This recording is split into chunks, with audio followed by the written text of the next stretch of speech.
Reanudando nuestra clase, habíamos visto que teníamos tipos básicos de receptores. Entonces, unos eran los receptores de membrana ionotrópicos, los iónicos, que tenían un efecto relativamente rápido. Los receptores de membrana metabotrópicos, que podían estar en la parte superficial de la célula o bien en la parte intracelular, y tenían cascadas de regulación. Y vamos a ver otro tipo que son los receptores nucleares. Estos tienen que llegar a la membrana del núcleo y de aquí pueden generar respuestas a nivel citoplasma o nivel genético, y los vamos a ver. Podríamos decir que entonces hay tres tipos básicos de receptores membranales. Los primeros están asociados a un canal iónico. ¿Se acuerdan de los canales dependientes del ligando, donde teníamos el canal, pero aunque yo tuviera muchos iones no se iban a abrir? Entonces estos iones necesitaban que hubiera un ligando o una molécula señalizadora que se pegara a las proteínas del canal y entonces lo abrieran para poder llevar a cabo su efecto. En el caso B tenemos receptores asociados a proteínas G, que es lo que atañe en este video, y entonces estos receptores es un complejo de 7 unidades transmembranales que tiene un lado hacia el extracelular y otro lado hacia el intracelular, y pues necesitan también de un ligando para activarse, y lo que hacen es básicamente lo que viene. Miren, está nuestra membrana representada por estas dos rayitas grises. Cerca de la membrana y cerca del receptor a proteína G tenemos una proteína G. Esta proteína G también está cerca de una enzima. Entonces veamos cómo es cuando llega la molécula señalizadora, se pega a nuestro receptor y entonces la proteína G se pega a su sitio específico en el receptor, en la cara intracelular de la célula, y esta proteína G se activa y una vez activada regresa a activar a la enzima y entonces desencadena una señal. No es tan sencillo como eso, pero lo vamos a ver poco a poco. Esa es la idea fundamental.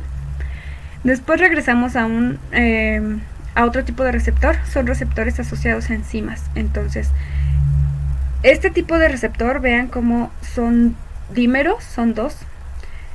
Tiene un dominio catalítico inactivo en la parte intracelular y tiene una parte extracelular donde va a ser el receptor de una molécula señalizadora que se va a pegar aquí y va a hacer que se forme el dímero, es decir, va a juntar esta proteína con esta otra y ahora sí me forma el dímero. Una vez que estas dos están cerca, entonces se activa este dominio catalítico y entonces ya me desencadena una respuesta celular.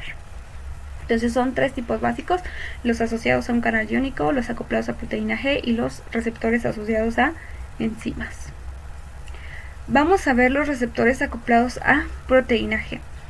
Ahora que estén estudiando los pueden encontrar también como G-Protein Coupled Receptors o GPCR, GPCR, que son receptores acoplados a proteína G por sus siglas en inglés. Y entonces veamos cómo está. Este es un ejemplo de más o menos la vía de un receptor a proteína G, pero vamos a explicar primero qué son estas cosas. Los receptores acoplados a proteínas G son estas proteínas que están plegadas.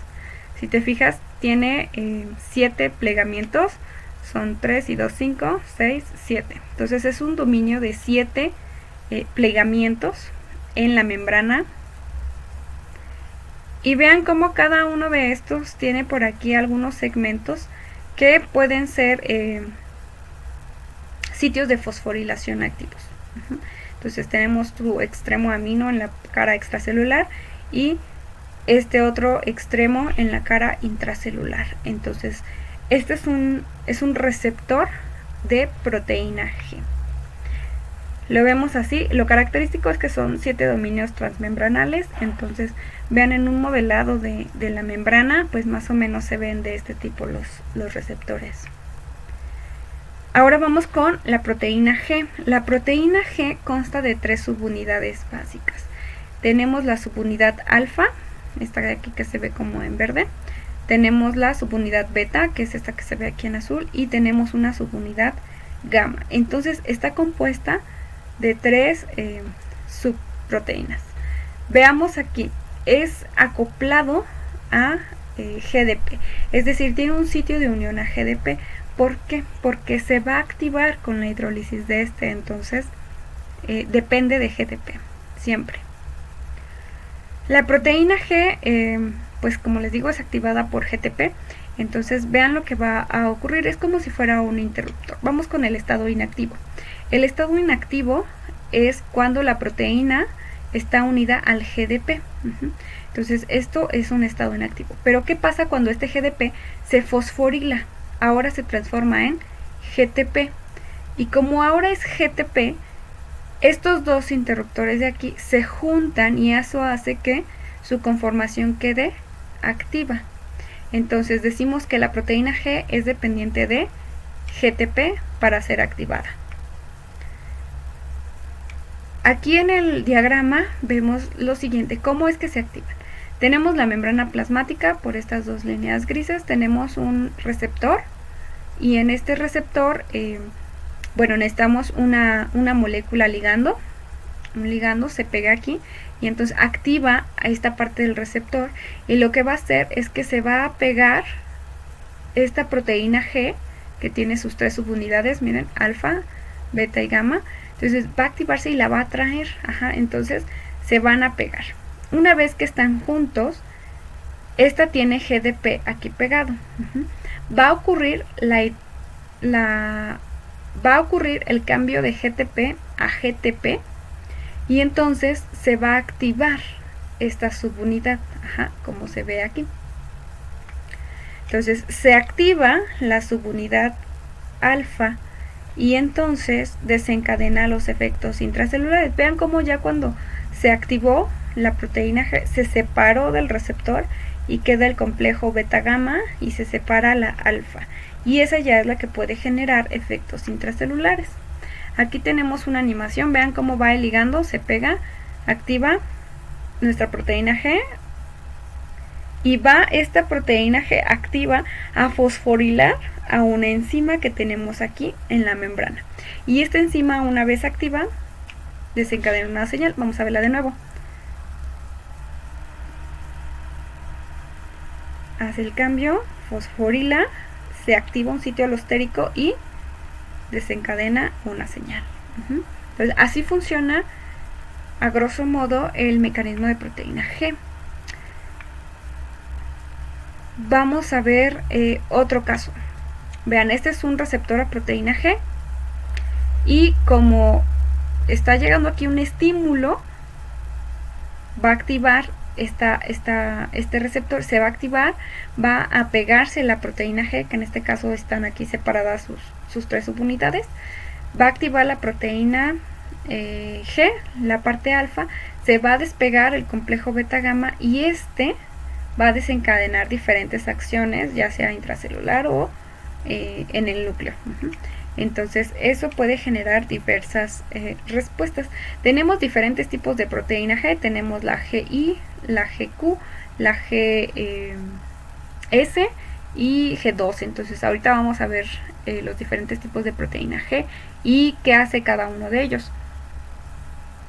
Una vez que genera una respuesta, bueno, podemos decir que saca un segundo mensajero porque es una segunda molécula que va a desencadenar una respuesta. Entonces pasamos de la parte extracelular, activamos nuestra proteína G y esta desencadena un mensaje intracelular. Aquí vemos la gran diversidad de receptores acoplados a proteína G. Vean, tenemos receptores de tipo glutamato, GABA, dopamina, norepinefrina, epinefrina, histamina, serotonina, purinas y muscarínicos. Y aunado a esto hay subtipos de receptor, entonces tenemos un montón de receptores acoplados a proteína G.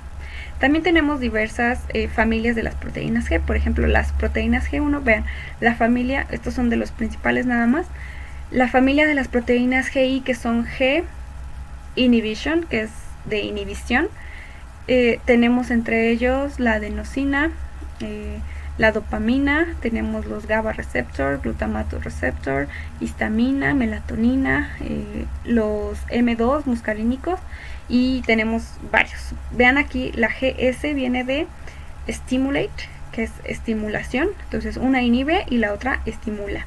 Ahorita vamos a ver qué inhiben y qué estimulan, pero vean la cantidad de proteínas asociadas, entonces son una gran diversidad. Estos son algunos ejemplos, son entre los más primordiales. Tenemos muchísimos. Este es GS de G estimuladora, aumenta la producción de AMP cíclico. GI de inhibición, disminuye la cantidad de AMP cíclico. GQ, G11, aumenta el diacilglicerol y el IP3. G0, bueno, el calcio, disminuye los canales de calcio y potasio. G12, que está acoplado a otras proteínas y aminoácidos. Entonces, cada uno de estos termina desencadenando lo mismo, y entonces a eso le llamamos alta convergencia en vías, pero eso lo vemos en un ratito. Veamos esta imagen. Tenemos aquí diferentes tipos de moléculas, vean, norepinefrina, glutamato y dopamina, y tenemos los receptores específicos para cada una de estas. Pero cada una de estas activa, bueno, es activa por, este es un canal, un GPCR, este es un receptor de proteína G, pero cada uno activa una proteína G diferente. Entonces vean, este es un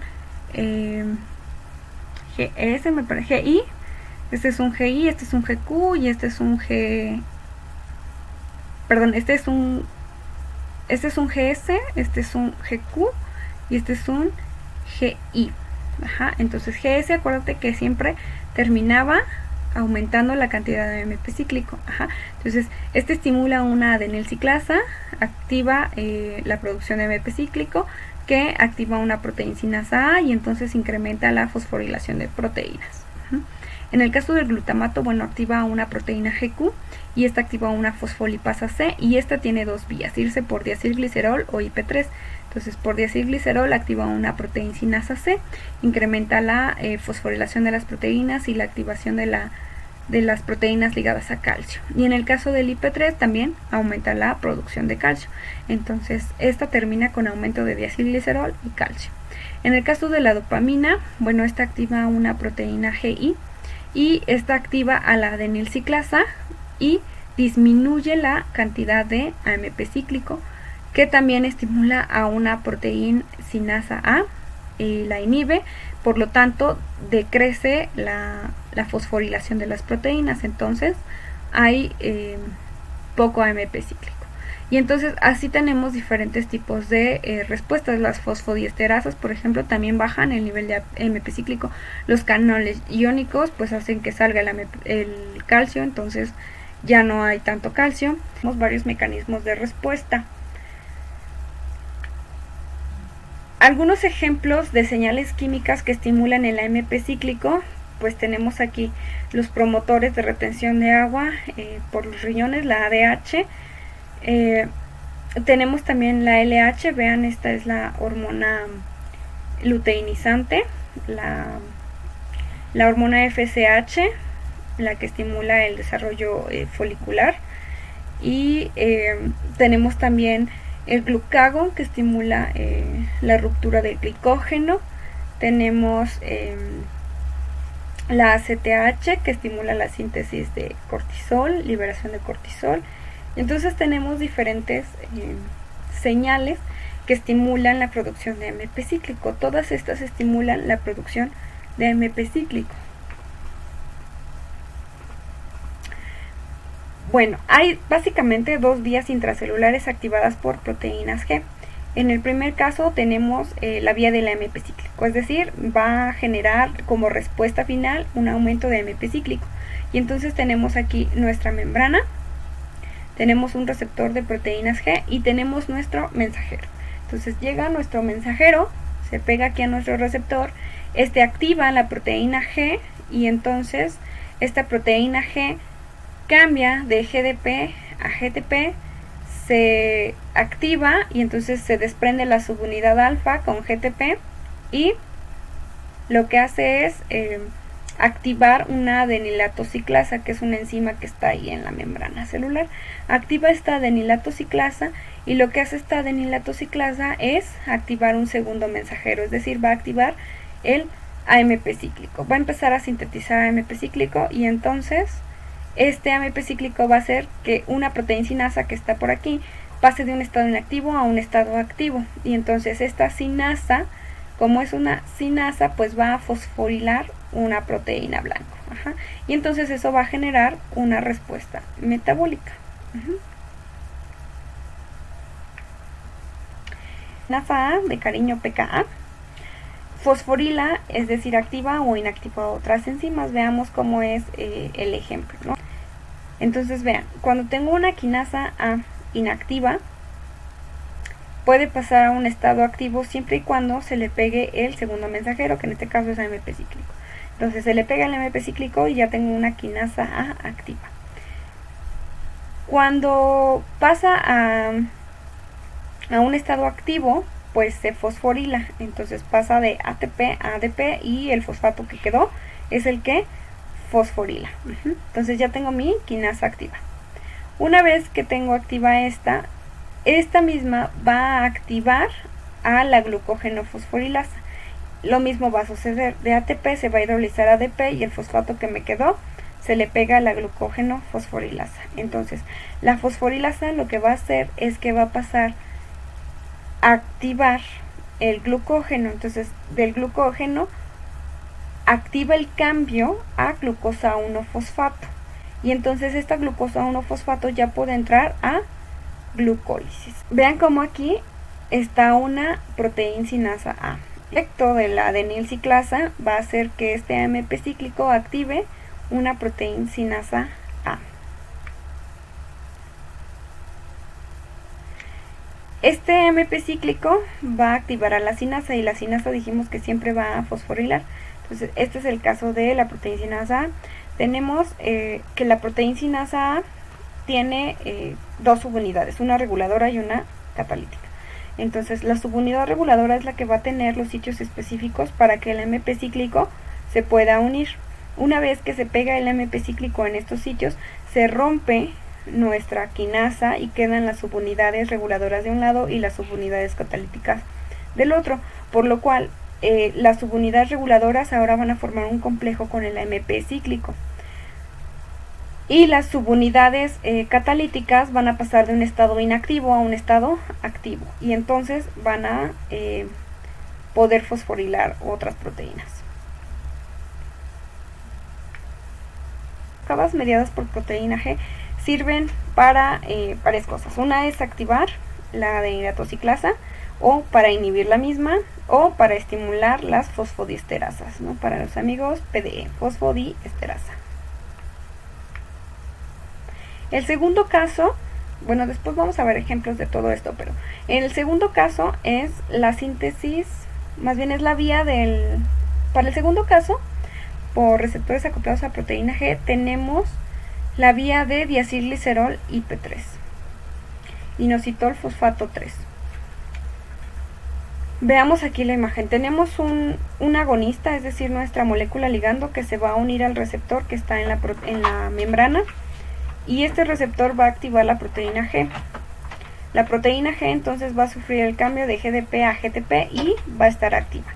Se va a romper en la subunidad alfa y la beta y gamma, y la alfa va a migrar hacia una fosfolipasa C.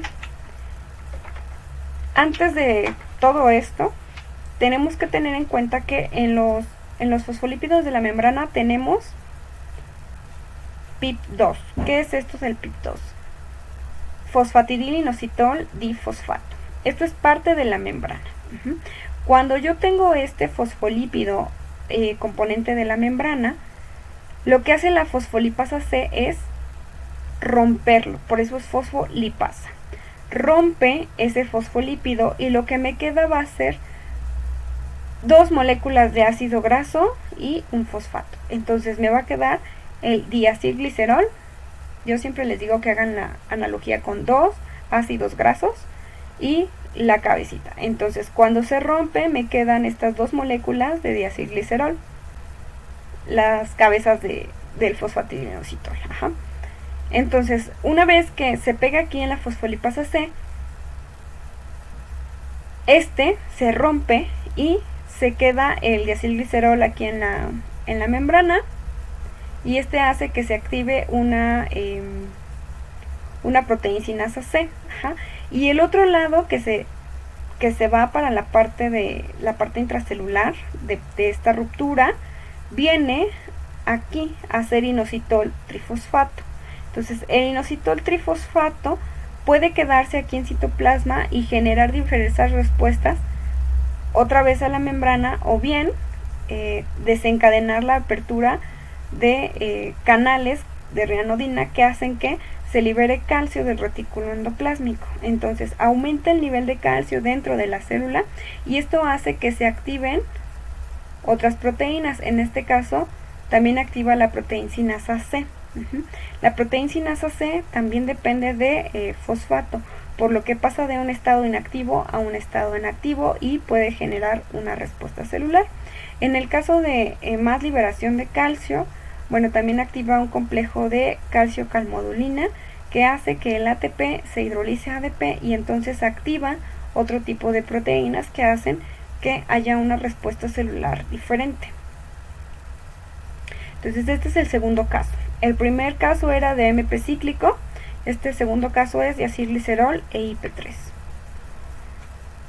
Este es el mismo caso, es un receptor acoplado a proteína G, folipasa C. En el caso de la ruta de AMP cíclico se activaba una APK, ¿no? Una fosfocinasa A. En este caso es una fosfolipasa C. Entonces esta fosfolipasa C es la que va a romper aquí el PIP2 y lo va a transformar en diacilglicerol e IP3. Entonces veamos. Tenemos un ligando que se une aquí al receptor de 7 dominios acoplado a proteína G. Activa nuestra proteína G, nuestra subunidad alfa se desprende y entonces se activa por el cambio de GDP a GTP. Se activa, se pega esta fosfolipasa C, esta hace su chamba, es decir, rompe al PIP2 en diacilglicerol e IP3, y como lo rompe, entonces se queda en la vía intracelular, viaja hacia los canales de rianodina, también se viaja aquí, se abren estos canales y entonces empieza a liberarse calcio del retículo endoplásmico. Entonces abre, saca todo no todo, saca una gran cantidad de calcio, y este calcio, bueno, pues activa una fosfoquinasa C, y esta fosfoquinasa C, pues entonces fosforila otras proteínas y se lleva a cabo otra función celular. Entonces acuérdate que esto también invierte energía.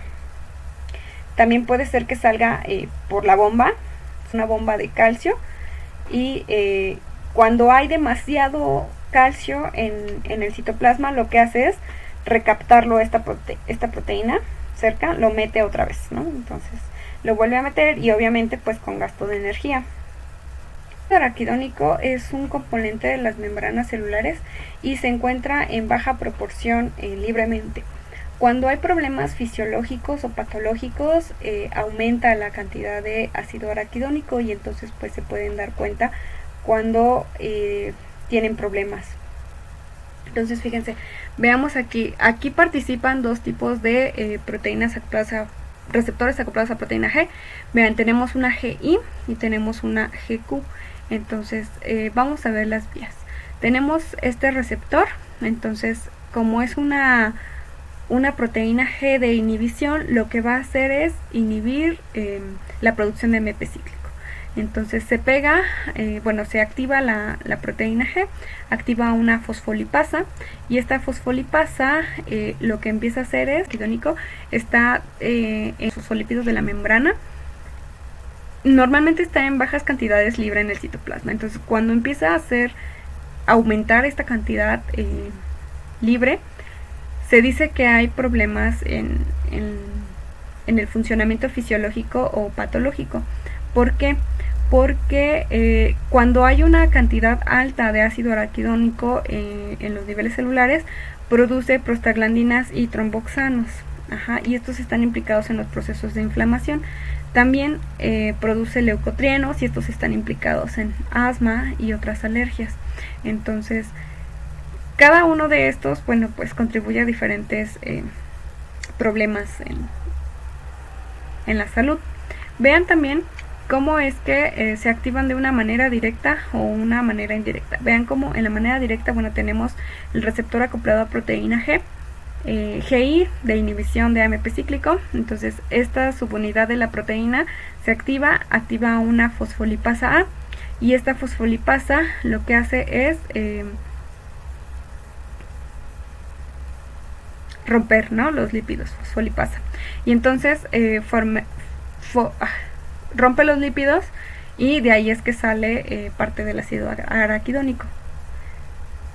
Rompe los fosfolípidos y es de ahí de donde sale parte del ácido araquidónico hacia el citoplasma.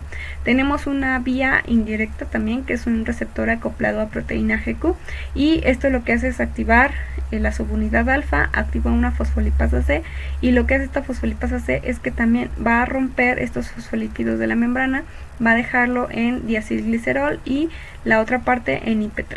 Entonces, como ya sabemos, el IP3 va a activar los canales de rianodina del retículo endoplásmico y van a hacer que salga calcio hacia el medio, y entonces aquí se activa otra vez la fosfolipasa A, y entonces siguen rompiendo y entonces siguen saliendo fosfolípidos hacia el medio. También parte de la ruptura de la fosfolipasa es que se siga liberando ácido araquidónico al medio. Entonces sigue aquí en el medio intracelular. Entonces sigue aquí la producción de ácido araquidónico. El ácido araquidónico entonces tiene estos dos efectos, y pues por eso se considera que cuando alguien tiene ácido araquidónico alto, pues tiene algún proceso de inflamación o algunos problemas implicados en asma y alergias. Bueno, pero ¿por qué tantos pasos? ¿Por qué esta activa de esta y luego esta otra, etcétera, etcétera? Entonces, pensemos en la recepción de una sola molécula. Si una sola molécula llega, yo pensaría que esta pues activa a otra molécula, pero no es así. Fíjense cómo llega una molécula inactiva que activa a otra, ¿no? Entonces ya tenemos número de partículas aumentadas. Y luego de esta llega otra que está inactiva y activa a otra, y activa muchas más moléculas. Si era aquí una de 1, pues estas ya son 100, ¿no? Y de estas ya son 1000, y entonces así me voy en cascada exponencial creciendo. 10 a la 4 se hace 10.000, 100.000, 1.000.000, ¿no? Entonces vean cómo al final tengo una cantidad desorbitante de moléculas activas. Esto se llama amplificación.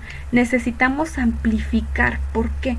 Porque con una sola molécula que se activara no bastaría para hacer un efecto. Necesitamos millones de ellas. Entonces, una justificación es que necesitamos amplificar la señal de una molécula para un montón. La otra es el control. ¿Qué pasa cuando uno de estos falla? Si uno de estos falla, imagínense, se cerraría toda la cadena. Y no es así, por eso hay tantos, ¿no? Porque si uno falla, pues tengo otro, u otro, u otro, u otro, que pueden responder. Entonces, esa es la idea como de trabajar en equipo, ¿no? Que si uno falla, los demás nos podemos apoyar ahí. Es más fácil, si uno falla, bueno, pues eliminar porque tengo más, a que si uno falla y era todo lo que tenía, pues ya no va a funcionar, ¿no? Diversidad de efectos. Bueno, los efectos pueden ser los mismos, pero por diferentes vías. Entonces, la célula necesita responder a una serie de cosas sumamente diversas. Que si hay temperatura, que si no hay, que si hay nutrientes, que si no hay de los nutrientes que uno quería, etcétera. Entonces, necesitamos muchos efectos. Siempre vamos a estar ligados a fosforilación. Entonces, vean. Aquí. Los receptores membranales también producen efectos genómicos. Los receptores membranales también pueden llegar hasta la parte de acá abajo del núcleo. Entonces vean, no solo se casen con la idea que los receptores membranales tienen un efecto al nivel de la superficie y ya, ¿no? También pueden llegar hasta la parte del núcleo. Entonces veamos, este es un ligando que se pega aquí a mi receptor de proteína G, activa mi proteína G, activa una enzima, la adenilato ciclasa, lo que hace que se transforme o aumente la cantidad de AMP cíclico en la célula, y este AMP cíclico activa una proteína sinasa A que tiene una subunidad catalítica, y entonces la subunidad catalítica, esto se va a romper y la subunidad catalítica va a entrar aquí por los canales del núcleo. Entonces van a entrar, y como entraron al núcleo van a llevar información, en este caso van a fosforilar la proteína CREB que está en el sitio de transcripción del ADN, y entonces van a sintetizar un RNA mensajero, y este RNA mensajero se va a salir otra vez al citoplasma para hacer síntesis de alguna proteína específica. Pero vean cómo la señal vino desde acá arriba. Entonces viaja por todo el citoplasma y llega hasta el núcleo. Bueno, ¿qué pasa con este otro ejemplo? Es exactamente lo mismo, vean cómo está en el exterior, pero esto es mediado por diacilglicerol. Entonces viene por ahí un ligando que lo que hace es estimular la fosfolipasa C.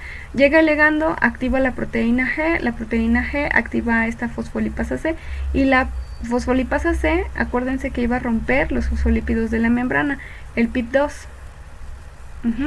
Y ese PIP2 va a ser degradado en diacilglicerol e IP3, y luego eso va a hacer que la proteína que estaba aquí se despegue de esto, y entonces esta proteína va a viajar por el núcleo, se va a fijar en un sitio específico del DNA y va a empezar a transcribir para crear pues nuevas proteínas, ¿no? Causan efectos a nivel citoplasma, ¿no? También hay efectos genómicos. Bueno, hasta aquí hemos terminado receptores acoplados a proteína G. Espero tengan muchas dudas y nos escriban.